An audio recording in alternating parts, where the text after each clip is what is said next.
नमस्कार मंडळी, मी निलेश नातू.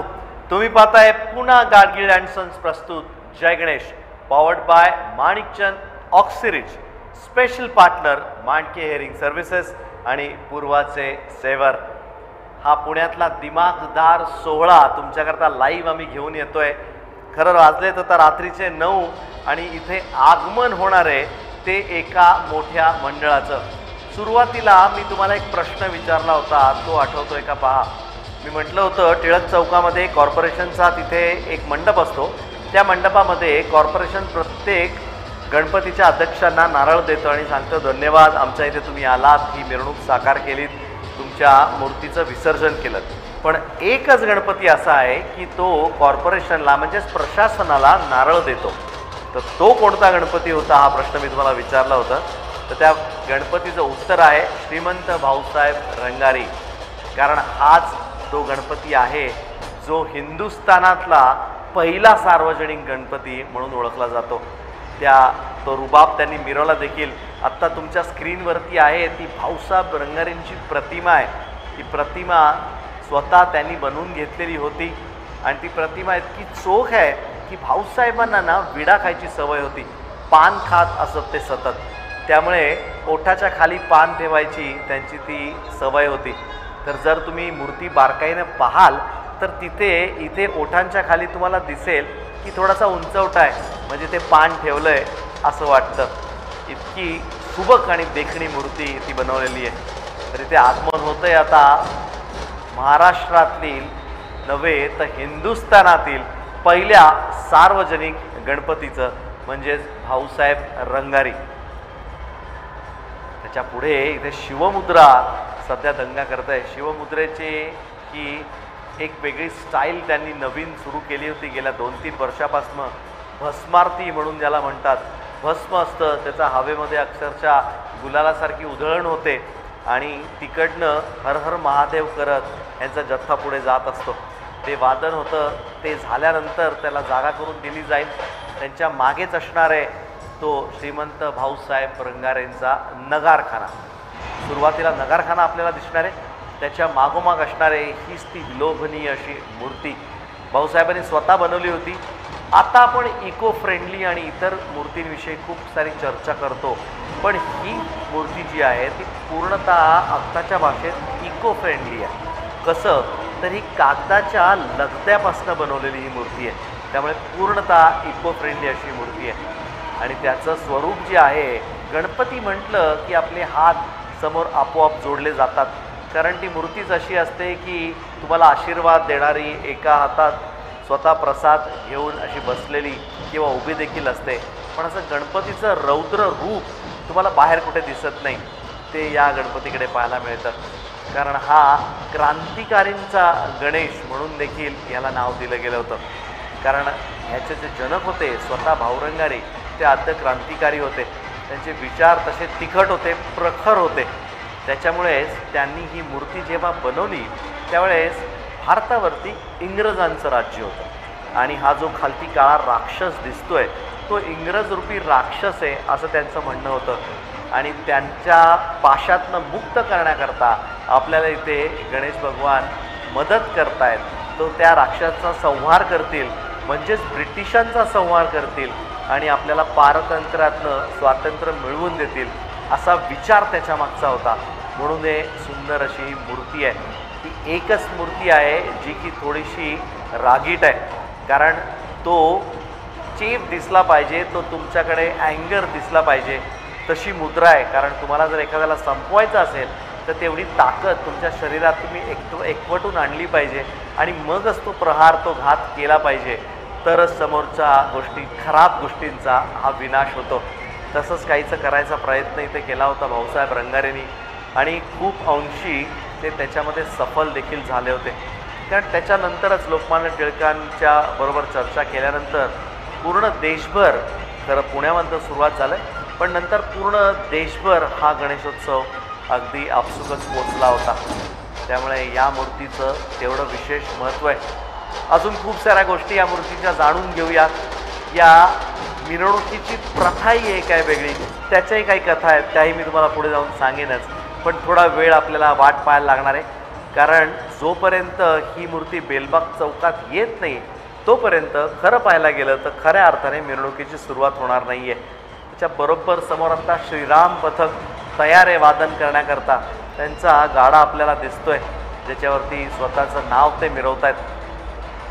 श्रीराम पथकाचा हा मान गेले कित्येक वर्ष गाड्यासमोर कोणी थांबायचं याचा देखील क्रम ठरलेला असतो आणि असं म्हटलं जातं की श्रीराम पथकाचा मान हा गाड्याच्या पुढेच असतो.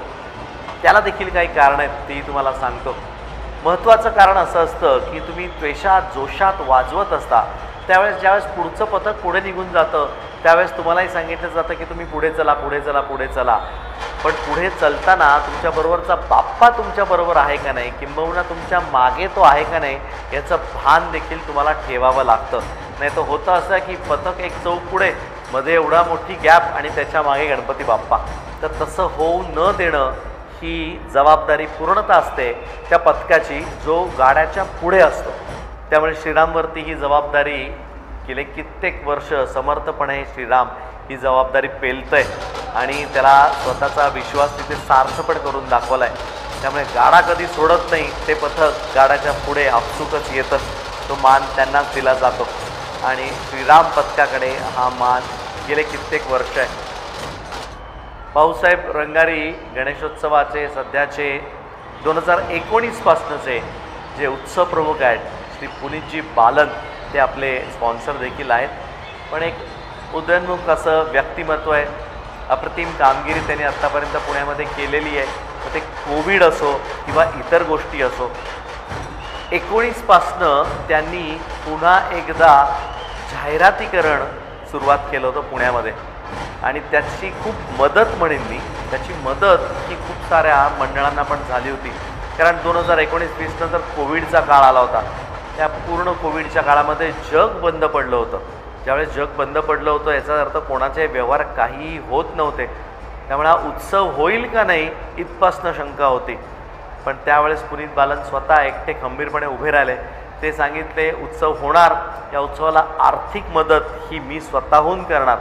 जे जे मंडळं येत होती त्यांच्याकडे मदत मागायला त्यांनी दोन्ही हातांनी त्यांना फक्त दिलंच आहे आणि मंडळाकडनं काय घेतलेत तर त्यांचे आशीर्वाद घेतलेत. त्याचकरता ह्या भाऊसाहेब रंगारी गणपतीचं जुनं जे रूप होतं ते परत आता त्या गणपतीला लाभलेलं आहे. जी किमया होती ती परत आता गणपतीबरोबर असणार आहे.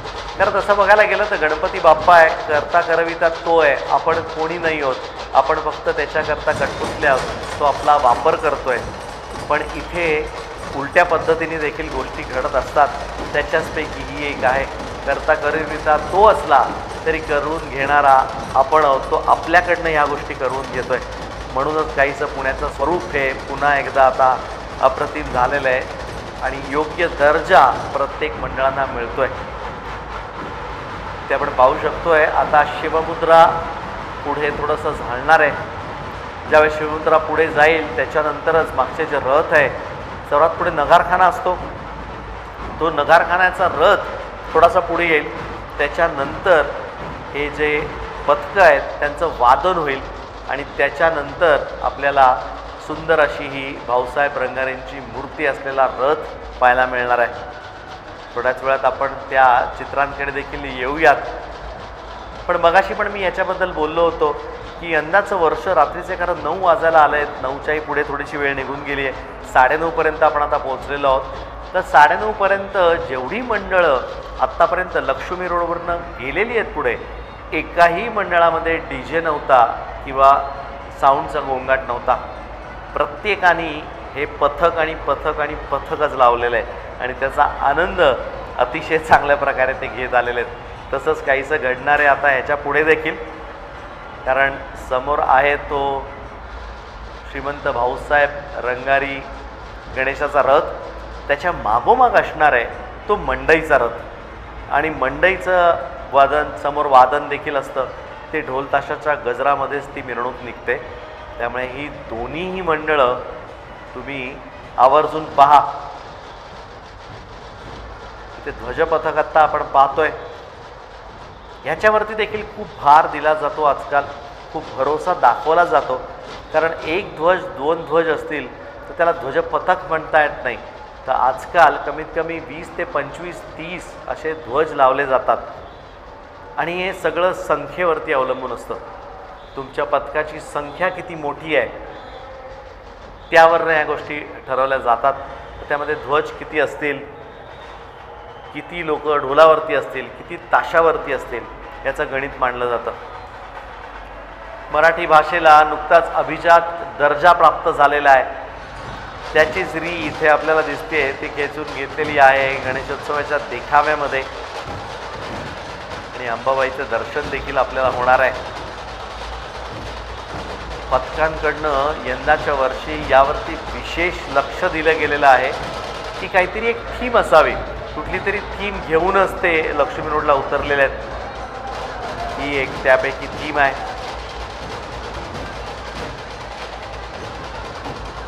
सुवर्णयुग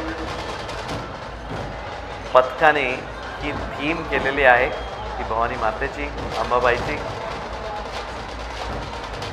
आणि खास करून महिलांचा यामध्ये सहभाग जो आहे तो अगदी नऊवारी साडी नेसून आणि ढोल कमरेला बांधून त्या वादनाचा आनंद लुटणार आहेत. बदल घडावा, बदल घडलेला आपण स्वतः आत्मसात करावा.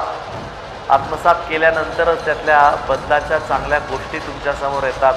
तसंच काहीसे ते घडतंय. पायात भले स्निकर्स असतील, ज्याला स्पोर्ट्स शूजला आजकाल स्निकर्स म्हटलं जातं, पायात स्निकर्स आहेत, स्पोर्ट्स शूज आहेत, पण वरती पेहराव काय तर नऊवारी आहे. हे मराठमोळे पण जपलं गेलं आहे. हा बदल आहे. हा बदल तुम्हाला आत्मसात करावा लागेल आणि बदल हा चांगल्या गोष्टींसाठीच होतो, त्या गोष्टींमुळेच घडतो याची प्रचिती देखील येते.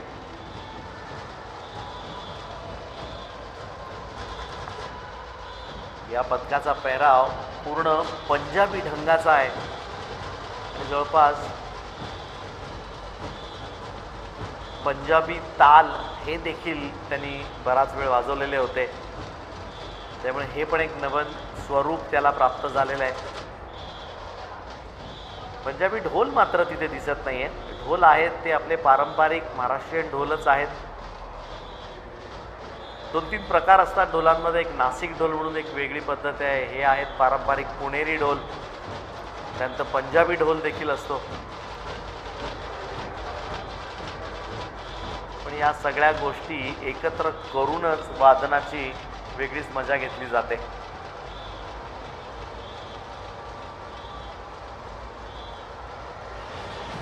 थोडासा मिरवणुकीमध्ये संथपणा तुम्हाला आल्यासारखा वाटेल, कारण सुरुवातीला जेवढी पटापट मंडळं पुढे जात होती तसं घडताना आता दिसत नाही आहे. त्याचं महत्त्वाचं कारण एक असतं की लक्ष्मी रोडसाठी येणारे खूप सारे इतर रस्ते देखील आहेत. वेगळे वेगळे चौक आहेत. जसं मी म्हटलं 7 चौक आहेत. तर त्या 7 चौकांच्या मध्ये जवळपास बसलेले गणपती जे असतात ते आपापल्या मार्गाने लक्ष्मी रोडला यायची त्यांची तयारी असते. प्रशासनाने त्यांना तशी परवानगी देखील दिलेली असते. त्यामुळे ही जी मिरवणूक आता थोडीशी रेंगाळते ती मध्ये मध्ये पुढे येणाऱ्या मंडळांमुळे आहे. कारण आपापल्या जागेवरनं निघून ही मंडळं लक्ष्मी रोडला येतात. तिथून आल्यानंतर मग त्यांचं मार्गक्रमण होतं ते पुढे अलका टॉकीज चौकाकडे. त्याच्याकरता ही मागची पथकं थोडीशी रेंगाळली जातात.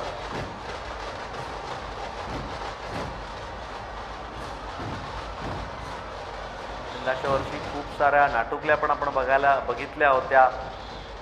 स्टेज बनवलं जायचं, त्या स्टेजवरती एक देखावा असायचा, तो म्हणजे जे नाटक तुम्ही तिथे साकारताय त्याचं तिथे पूर्णतः तसं पाहायला गेलं तर एक सेटच उभारला जायचा आणि त्या नाटुकलीमध्ये 50-50, 40-40 लोक देखील होती.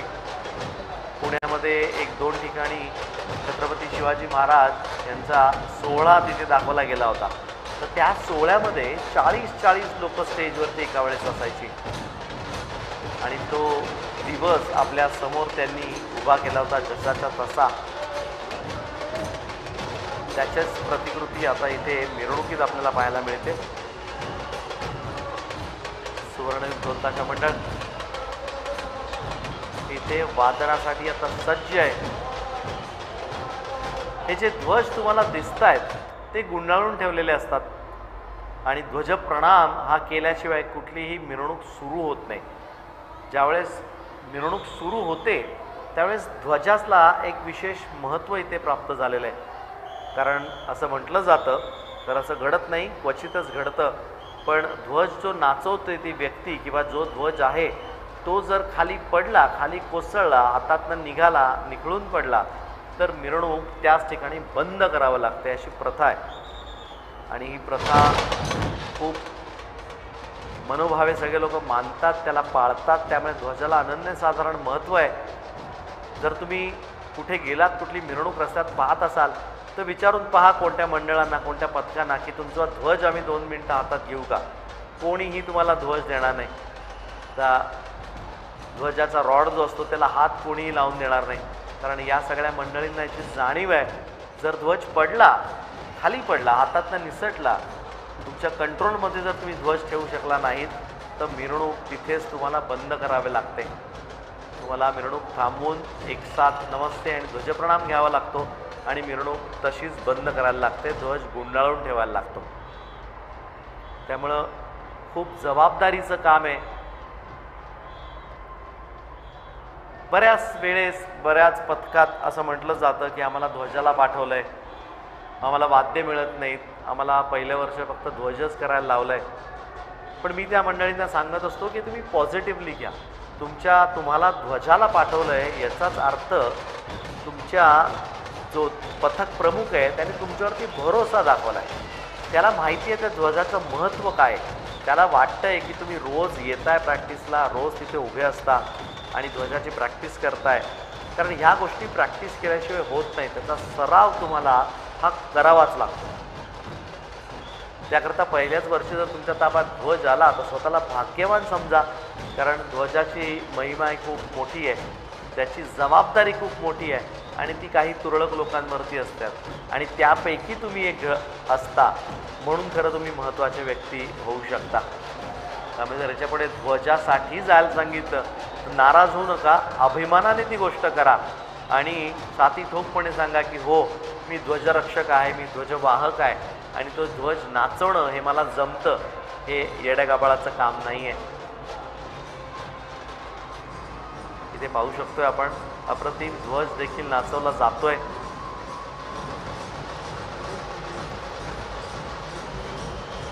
जसं 9-9:30च्या पुढचा वेळ येतो तसं लक्ष्मी रोडवरती दिव्यांची रोषणाई असलेल्या सगळ्या मंडळांना पाचारण करण्यात येतं. मगाशी ड्रोननी आपण दृश्य पाहिली होती.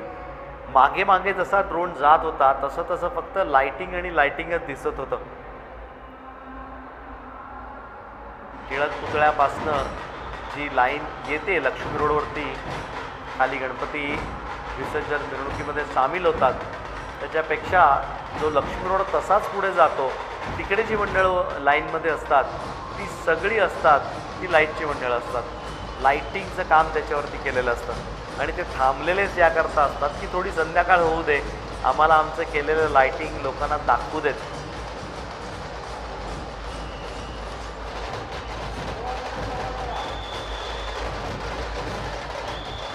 आत्ता तुम्ही बघताय ते सुवर्णयुगच्या मागे जगदंब म्हणून एक पथकाचा बोर्ड बॅनर तुम्हाला दिसतोय.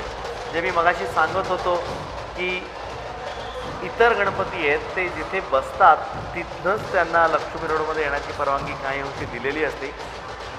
ती अशीच पद्धत तिथे तुम्हाला दिसतंय. जगदंब हे वादन तिथे करतंय, त्याच्या मागे त्यांचा गणपती तयार आहे आणि हे जे ध्वजपथक समोरनं आलेलं आहे ते लक्ष्मी रोडवरनं आलेलं आहे.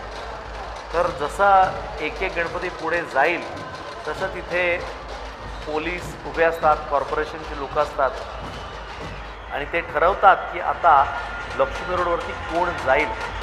जशी त्यांची वर्णी लागते, जसा त्यांचा नंबर लागतो तसे ते लक्ष्मी रोडला पुढे येतात. पण आता मात्र सगळ्यांना आतुरता आहे ती या बाप्पाची.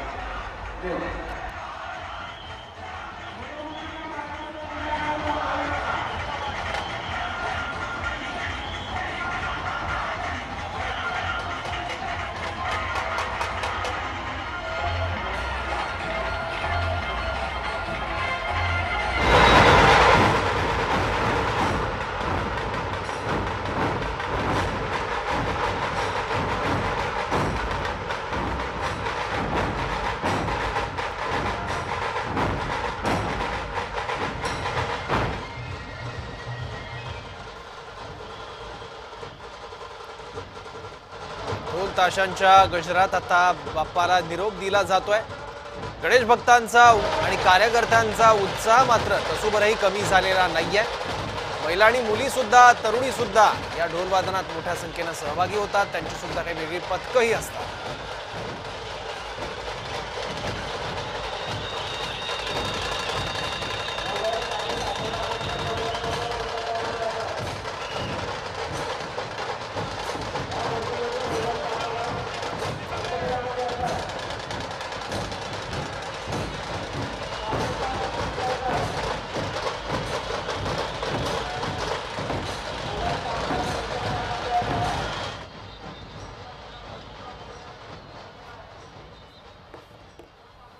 ढोल ताशा पथकांचा उत्साह जराही कमी झालेला नाहीये। शिवमुद्रा ढोल ताशा पथक आपण बघतोय।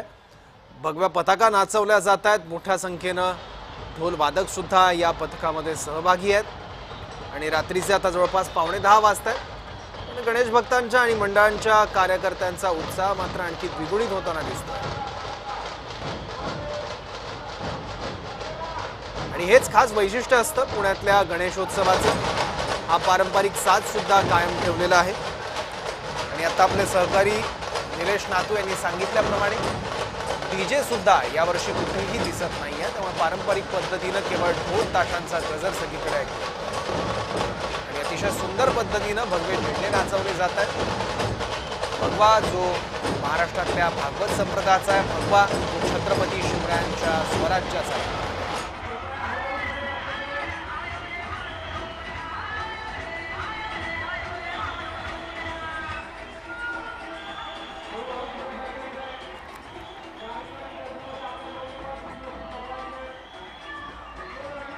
लोभनीय अशी गणेश मूर्ती दिसते। आकार लहान आहे पण यावरचं काम अतिशय सुबक आहे। श्रीराम पथक आपण समोर बघतोय आणि मागे सुद्धा रंगीबेरंगी फुलांची आरास करण्यात आलेली आहे।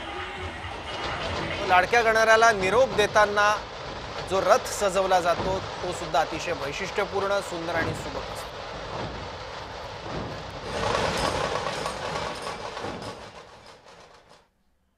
पुन्हा गाडगे आणि सन्स प्रस्तुत Jai Ganesh, powered by Manikchand Oxyrich, special partner Mandke hearing services आणि पूर्वाचे सेवर। या कार्यक्रमात आपल्याला पुण्यातली मिरवणूक बघायची आहे, पण एका छोट्याशा ब्रेक नंतर पाहत राहा जय महाराष्ट्र।